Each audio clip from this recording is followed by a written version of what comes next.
মানুষে ভাবে কুরবানি ঈদত খালি গরু দিলেই মনে হয় ঈদ হবে। আমি যে কুরবানি দেই নিতে আমার কি মনে ঈদের আনন্দ নাই? আমার সামর্থ্য কুলাই নি তাই আমি কুরবানি দোয়া পারি নিতে কি হচ্ছে? আমি কি ঘরের লোক করে বসে থাকবো শরমে? আমার তো আর ঈদের দিনে ভুঁড়ি পরিষ্কার করা লাগবে না, তাই ঈদের দিন সকালেটাই হাত ভরা মিন্দি দিছি। আমি রেডি হয়ে বেলকুনির যাইয়া দেখি যে এই গরুটা মন খারাপ করে এটি দাঁড়া আছে। দেখা অবশ্য কত কষ্টই লাগলো, অবলা জিনিস কিছু কোয়া পারিচ্ছে না। তারপরে বেটি কাছে কি সুন্দর করে সাজা দিচ্ছি, মাশাআল্লাহ আমার বেটি কাছে সেই লাগিচ্ছে। তারপর সগলি মিলা খাওয়া দাওয়া শুরু করে দিন। আসলে এটা কুরবানির গোস্তলাই আগে আমি রান্না থুছিল। এই ডেলা মানছিরাও যে কুরবানি দেয়নি তো এরকে মনত কি ঈদের আনন্দ নাই? সগলির মনতই আজকে ঈদের আনন্দ আছে।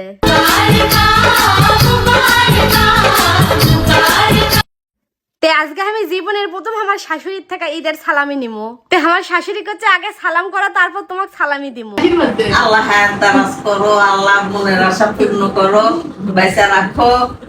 এই দোয়াটা বুঝছেন আপনারা 1000 কোটি টাকা দাও কিনা পারবেন না। এই দোয়াটাই আপনি কিনে কাজে দেবে, ধন সম্পদ কোনো কিছুই কাজে আসবে না। শাশুড়ির থেকে সালাম এলে এখন আমরা মা বেটি বের হয়ে চলে যাচ্ছে না বাইরের হাওয়া খাওয়ার জন্য। কারণ ঈদের দিন দূরে কোনটি যাওয়া যাবে না। আজকে এমনিতে কুরবানির ঈদ, দুনিয়ার ভিড় রাস্তাঘাটত। আর আজকে এই জামাটা পরে আমার কেঙ্কা লাগিচ্ছে অবশ্যই কমেন্ট করে জানাবেন কিন্তু। আর আমরা তারপরে হুন্ডার তেল লিবার আনলো, কারণ হুন্ডার যদি তেল না তুলি তাহলে তো মিশিং চলবে না। তো হুন্ডার তেল তুলাই আমরা রাস্তার এই পারি আমার বাপের বাড়ি তবে আগে চলে আসনো। বাপের বাড়ি চলে আসে সব ছল পলে করে দিমু ঈদের সালামি, সেই জন্যে সে আসে আর ছল পলে খুঁজে পাই না, সব ছল পল গেছে ঘুরবে। সেই আমার ভাতিজি গাবা এক কোনার থেকে ধরে আনলো যে সালাম করলেই তুই আজকে টেকা পাবো, আর শরমে সালাম করবে না।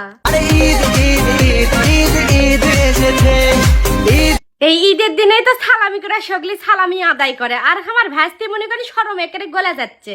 মায়ের বাড়ি থেকে বের হয় এখন যেমন শ্বশুর বাড়ি, আমার মায়ের বাড়িও কাছে শ্বশুর বাড়িও কাছে। তো শ্বশুর বাড়িতে এসে আমার বেটি ফুবুক সালাম করবে, আবার শরমে বাঁচে না। এরকে ঢং দেখলে আমি আর বাঁচি না। কেউ যদি আমাকে কলেনি আমাকে সালাম করো তোমাকে টেকা দেবো, আমি সগলি কি সালাম করনো হিনি। তো আজকে সব বেটি চল বেটা ছেলে করে গুস্ত কাটা আর ভুড়ি পরিষ্কার করা ঈদটা ক্যাঙ্কা কাটলে অবশ্যই কমেন্টে জানাবেন।